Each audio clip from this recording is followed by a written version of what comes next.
buka hukum. Apakah di PTN, apa hukum PT-PTN? La ilaha illallah. Benar ke apa? Sampai tak masuk-masuk orang 2-3 kali dah cerita dah. Dia jadi lain macam. Dia jadi macam tak boleh nak faham, lambat itu. Tapi periksa kelak pointer 3.0 ke atas. Nah, tapi mana nak kata geram sekarang sampai kita kata ginilah ustaz, tak payah cakap lah, biar saya lah cerita. Rasa nak cakap gitu. Mana nak katanya Allah. Lepas tu saya jenis saya belajar separuh jalan. Tak habis. Tak ada rezeki nak habis. Akhirnya teruskanlah kawan-kawan. Saya waktu tu belajar berminat dengan seminar-seminar. Saya kira mana orang pergi kelas, saya pergi seminar. Nampak lagi? Pergi seminar. Waktu tu kita duduk dengan profesor, doktor, dan kita tengok gaya pemikiran. Oh, hebat-hebat gini sebagainya. Bukan nak rasa duduk hebat, cuma kita ambil, kita rasa semangat dia dan sebagainya. Lepas tu ada kawan-kawan sebagainya. Oh, dah cerita orang gini macam-macam kata saya. Tak apa, saya tak nak salah. Oh dia. Ada seorang sahabat saya waktu tu dah mula dah program-program berkuliah. Saya boleh berkuliah waktu tu. Sehingga kan kadang-kadang jadual kuliah tu bertembung dengan jadual kelas. Tapi mana kita pergi. Lepas tu jadual kuliah satu hal, lepas tu jadual program. Saya sebagai antara orang yang aktif dalam persatuan pelajar dan sebagainya. Jadi kadang-kadang kita sibuk sangat bertembung dengan kelas kita. Kita jenis tak apa berehi nak masuk kelas. Lah kali tinggal kelas. Lepas tu ada orang bunyi, setakat semangat nak persatuan je, kelas tak masuk buat benda. Dia kata saya gitu. Dia katalah macam-macam ini. Saya dengar lah. Tak apa. Lah kali bila mana nak cerita Allah Subhanahu Wa Taala tunjuk. Allah tunjuk tuan-tuan. Lah kali hak kapal saya tu sampai sekarang tak habis-habis lagi sen. Duk tangguh extend. Hak tak lulus apa? Al-Quran. Nampak lagi. Biasanya kalau satu sistem yang dibuat, tiba-tiba ada sistem Al-Quran, boleh tengoklah setara mana kita boleh pergi ke dah. Sungguh tak sungguh. Sebab Al-Quran ni payah. Satu sem, satu juzu. Seperti mana Al-Azhar, kalau saya belajar di Jamiah Iman lagi lah. Satu sem ada lebih kurang 5 juzuk, 6 juzuk. Maknanya sampailah tahun ke-7 pastikan 30 juzuk habis. Nampak lagi. Ada. Jadi maknanya paling kurang satu. Hak tu pun tak lepas-lepas. Jadilah kali tersangkut. Akhirnya sampai sudah tak habis juga kita. Lepas tu saya dalam hati kata, sama je lah hang aku. Nampak lagi. Tak apalah, saya kira tak apalah, saya salah lagi. Saya memang bolong lagi. Gigi bolong lagi. Lepas tu marikah saya pergi ke Yaman. Bila saya pergi ke Yaman, saya ni jenis memang malas masuk kelas. Akhirnya bertemu dengan syekh, bertemu dengan masyayikh, tok guru kita lah, syekh. Belajar secara talaqi ni mana ada ambil attendance, kedatangan. Macam tuan-tuan datang kuliah maghrib kalau dah ambil attendance, mampu kena reject belaka kita. Boleh kejap tak mari. Tapi maknanya tak ambil attendance tapi boleh datang. Walaupun waktu tu sebelum subuh mula kelas, datang. Saya pun pelik kata. Aku ni sepanjang belajar kelas pukul 9, pukul 12 tengah hari pun aku tak main. Tiba-tiba kelas sebelum subuh kita boleh gagah kaki untuk berjalan, untuk pergi ke bertemu dengan syekh nak belajar. Lepas tu pula bila benda yang kita belajar tak faham pun, kena dia buka Sahih Bukhari, dia suruh kita baca Sahih Bukhari, dah qala wa bi sanadiku al-muttasil Imam Bukhari rahimahullah taala wa nafa'na bi ulumi fid darain wa bi ulumi syekhina fid darain amin ya rabbal alamin. Qala muhaddats, baca hadis. Haddatsana hadis mata hadis. Kita tak faham pun. Tapi walaupun tak faham, dia jadi lain. Dia jadi macam ada satu benda yang Allah Subhanahu Wa Taala hantar kepada kita, kekuatan. Seperti mana tuan-tuan, kalau ikutkan dulu pun rasa macam tak berapa juga gagah. Tapi Allahu Akbar, Allah pilih untuk sama-sama duduk. Kalau nak dengar orang yang mengajar di hadapan tu bosan, ngantuk je. Apa ustaz ni mengajar apa? Dia kira mana macam-macam lah halangan lah. Tetapi ada, cuba tuan-tuan rasa dah, macam mana aku boleh jadi rajin lah. Kalau dulu lagi lah hebat. Tok guru hak depan mengajar ni bahasa Sanskrit tu. Dah bahasa Sanskrit. Bahasa hak jenis bahasa kitab lama. Dan bahawasanya ia dan ianya ia. Ambil tu. Melengah. Tapi anak murid ramai penuh. Nampak tu. Anak murid ramai. Tok guru pun mengajar tak ada buat lawak. Tak ada buat lawak belajar, tak ada. Nak dengar lawak-lawak ni jauh sama sekali lah. Hari ni nak dengar kuliah, ustaz tu lawak lah. Nampak lagi. Sampai ke sahabat saya kata dia, marilah kita kuliah maghrib lah, dah balik ni apa benda, takkan nak duduk saja, takkan nak jadi sekadar peniaga biasa. Taklah nak peniaga, tapi disebabkan kamu tu orang yang belajar agama, mesti ada lebih sikit. Antara dia apa? Iaitu mengajar ilmu agama. Tak reti lah, tak reti mana? Tak reti buat lawak dia kata. Nak buat lawak, masuk raja lawak, sudah cerita. Dia kira indikator dia lawak. Ini jadi masalah. Itu apa boleh buat? Memang dah mana dah buka TV, Maharaja Lawak Mega. Nampak ni? Maharaja Lawak Mega 2006 lah nak keluar. Siap. Maharaja Lawak Mega, juara parody, School of Lawak, Super Spontan Junior and Boboy, apa semua benda kait lawak. Tu yang jadi tepu dengan lawak tak boleh. Gelak hati. Nampak lagi. Apa boleh buat? Akhirnya menyebabkan kita jadi demand nak belajar, tak boleh masuk. Ada dia mari dia kata dia tak boleh nak masuk belajar ilmu ni, agama Allah Subhanahu Wa Taala payah. Maknanya nak katanya yang kita datang ni mungkin tak kena dengan you, tapi ada keberkatan. Ada berkat. Ni yang kita nak. Saya pun rasa gitu. Mana Allah Akbar, lain lah. Lain sangat-sangat. Bila mana ada keberkatan dalam pengajian. Jadi yang itulah kita harapkan sangat hari ni. Kita kata nak sistem dalam negara kita ni nak mengaji sungguh tak habis kurangnya insya-Allah lah ada keberkatan. Paling kurang aku boleh menjadi seorang manusia yang tetap beriman kepada Allah Taala dan juga beramal soleh. Itu yang paling kurang. Betul Allah Taala sebut faqih. Kita baca doa Allah faqih. Man yuridillahu bi khairan yufaqih. Kerana faqih, suruh faqih, bukan alim. Kita tak baca Allahumma alim, tak. Ataupun kita tak baca, Nabi tak sebut man yuridillahu bi khairan yu'allim fid din. Jadikan dia sebagai orang yang alim dalam agama, tak. Tapi jadi orang yang faqih. Orang yang faqih yakni orang yang faham akan agama. Walaupun ilmu dia sikit, tetapi dia faham agama. Nampak lagi. Ilmu maknanya dia amalkan apa yang dia belajar. Maknanya kalau sekiranya syurga itu hak milik alim ulama, kita confirm tak lepas lah nak masuk syurga. Tapi maknanya antara indikator dia iaitu.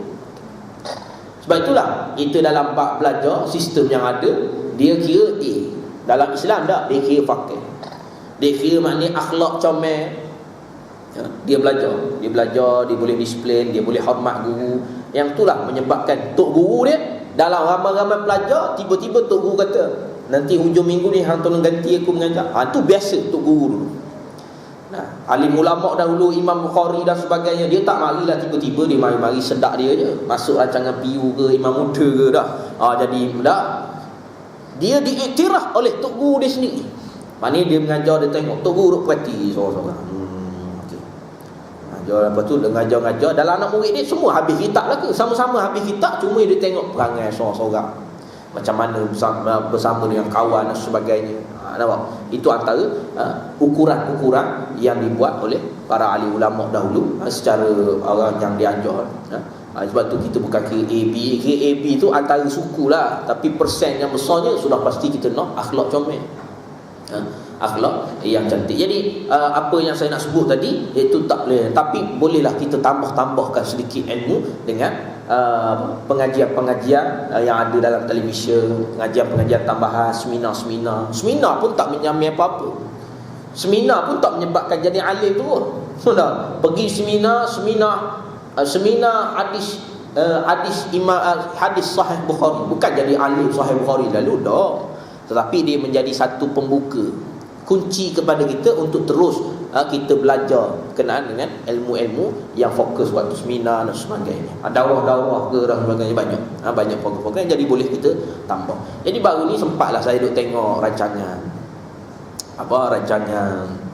satu ustaz kalau kenal Ustaz Roslan, dia cerita berkenaan dengan Uwais Al-Qarni. Siapa pernah tengok, sampai tengok TV9 ni, Uwais Al-Qarni ke tak tengok? Nampak gaya tengok 132 ni, Astro Warna ni. Tak apalah. Saya nak petik sikit cerita dia antara kisah Uwais Al-Qarni. Bila mana Uwais Al-Qarni ni dia tak pernah bertemu dengan Nabi. Nah, dia tak pernah bertemu dengan Nabi, tapi namanya dah disebut dah di syurga. Ini hebat Uwais Al-Qarni. Dan antara kelebihan dia, kehebatan dia kerana taat dia kepada mak dia, ibu dia. Baik. Dan Uwais Al-Qarni ni walaupun dia tak pernah bertemu dengan Nabi, tapi sebahagian ulama kata dia ni juga termasuk di kalangan para sahabat. Di kalangan sahabat. Sebab dia lahir di kalangan para sahabat tapi tak pernah bertemu dengan Nabi. Itu je jadi masalah, jadi khilaf. Ada kata tak, dia tak termasuk di kalangan sahabat Rasul. Cumanya Nabi sebut nama dia. Ini kelebihan. Hebat tak hebat? Kita jumpa seorang yang besar, orang yang hebat. Jumpa seorang syekh. Contoh Yusuf Qaradawi datang turun Malaysia. Contoh Dr. Yusuf Al-Qaradawi lah, kita kenal ulama yang hebat. Tiba-tiba Yusuf Al-Qaradawi kita pun datang turun. Doktor, pergi salam dia. Assalamualaikum kafahala ya syekh ya doktor gitu. Tiba-tiba dia tanya kita, mu ada nampak tak ni anak murid aku Fazil, dia kata. Abang Fadil dia cari. Abang Fadil tak ada waktu tu. Contoh. Lepas tu orang mari. Benda mu buat dengan Dr. Yusuf Qaradawi? Siapa Yusuf Qaradawi tanya nama mu? Nampak lagi. Maknanya kata, hebat lain macam ni. Nampak lagi. Maknanya Nabi sebut Uwais Al-Qarni, sahabat Melengkung. Siapa dia Uwais Al-Qarni? Apa benda yang hebat sangat ni?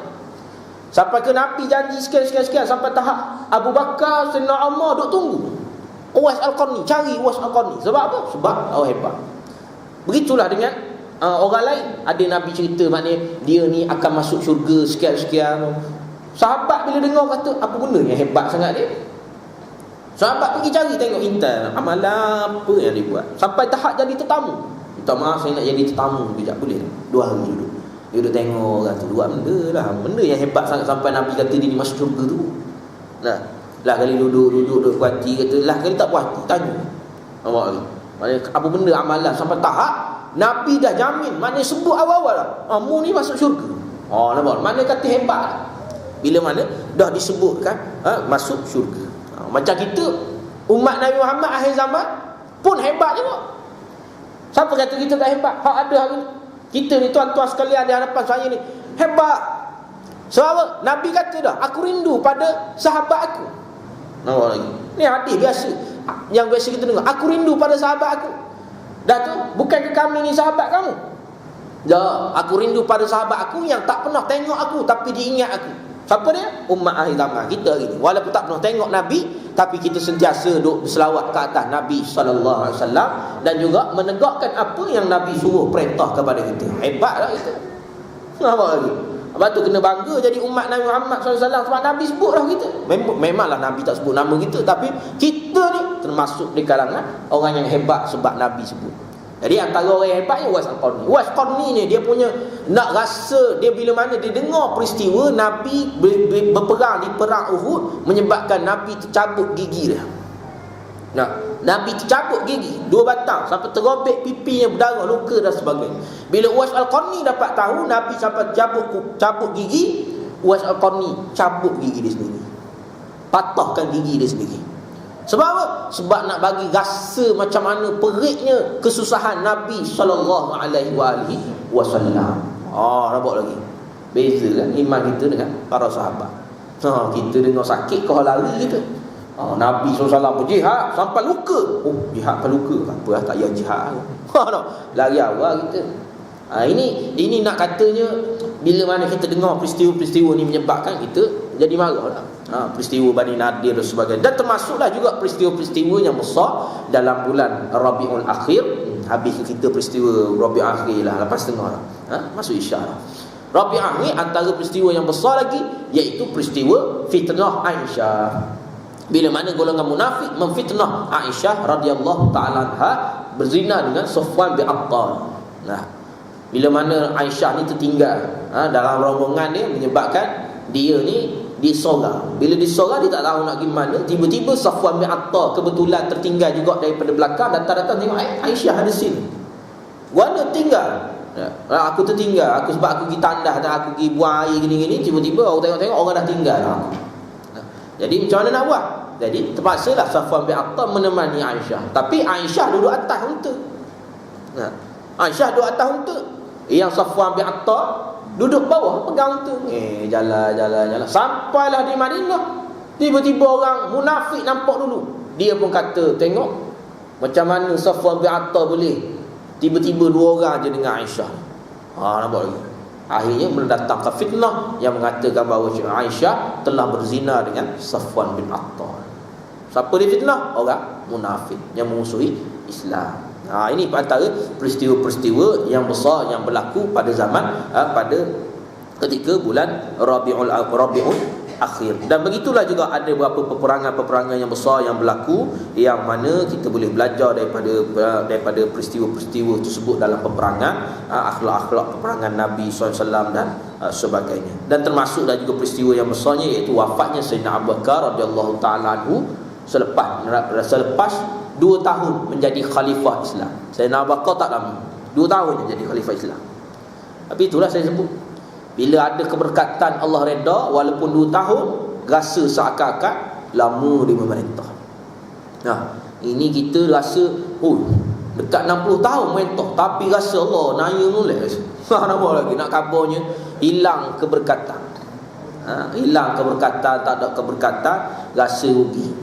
Rasalah pelbagai masalah dan sebagainya. Muslimin muslimat yang saya kasihi sekalian, saya nak sentuhlah sedikit bagaimana Islam ini, saya kira akhirlah poin yang terakhir saya nak bawa, saya nak kongsi pada tuan-tuan, iaitu Islam ini sebenarnya Islam menjaga segala hak milik umat Islam. Ini kita kena faham oleh Islam ni memelihara hak milik umat Islam, dan termasuk dalam maqasid syariah iaitu memelihara harta. Memelihara hak milik umat Islam ini satu antara maqasid ataupun matlamat Islam itu diturunkan. Matlamat Islam diturunkan memelihara harta. Selain memelihara agama, memelihara nyawa, memelihara maruah, memelihara keturunan, dan juga termasuklah juga iaitu memelihara harta. Dan juga, sebab kadang-kadang bila sebut ni orang tak tahu. Sebab orang hari ni jauh daripada Al-Quran, silap faham dia terhadap agama Islam itu sendiri, yang menyebabkan bagi dia Islam, dia tak ada istilah-istilah nak jaga harta ni. Islam perhabis harta ada. Kenapa lagi? Sebab dia suruh sedekah, suruh zakat dan sebagainya. Dah, Islam suruh memelihara harta. Memelihara harta. Jadi antara perkara bab tersebut, harta ini, sebab itulah kita Islam ada pandangan dalam isu TPPA, yang mana negara baru-baru yang duk kecoh-kecoh sekarang ni, TPPA, Trans-Pacific Partnership Agreement, yang melibatkan beberapa buah negara, termasuklah kuat negara besar iaitu Amerika. Ini benda yang isu kita kata jangan pandang remeh, kerana ia melibatkan penjajahan dari sudut ekonomi. Negara umat Islam yang lain mungkin dijajah dengan menggunakan senjata. Datang masuk negara orang dengan senjata, dibunuhnya umat Islam. Tapi bagi negara kita dan juga beberapa negara yang lain, mereka masuk dengan cara menguasai ekonomi, dengan cara melalui sistem yang diperkenalkan kepada kita. Hari ini mereka tidak akan sama sekali memperkenalkan sistem Islam. Tahu dah, yang mereka nak buat ni adalah untuk menyelesaikan masalah negara, masalah dunia. Ya, kita tahu. Tetapi ikut mana pun mereka takkan menggunakan cara Islam perkenalkan. Ini perkara yang kita kena faham. Islam takkan perkenalkan, takkan tunjuk cara, inilah sebenarnya cara Islam. Dia takkan kenalkan cara Islam. Dia akan tutup cara Islam, dia akan perkenalkan pelbagai sistem-sistem dan sebagainya. Bila mana mereka menguasai ekonomi, saya bagi contoh satu keadaannya, tuan-tuan. Satu keadaan, bila mana kita tengok Amerika dan juga Yahudi menyerang negara umat Islam, Palestin. Antara ijtihad para alim ulama, dia kata suruh kita buat boikot. Bila dia suruh kita boikot segala barang-barang yang dikeluarkan oleh Amerika, perniagaan-perniagaan yang dikeluarkan oleh Amerika, Yahudi dan sebagainya. Saya nak tanya tuan-tuan, boleh ke kita 100% total kita nak boikot apa benda yang mereka daripada barang-barang yang dikeluarkan oleh Amerika dengan Yahudi? Boleh tak? Tak boleh. Satu boleh sekejap, satu hal lah. Satu lagi ada yang tak boleh. Inilah yang berlaku.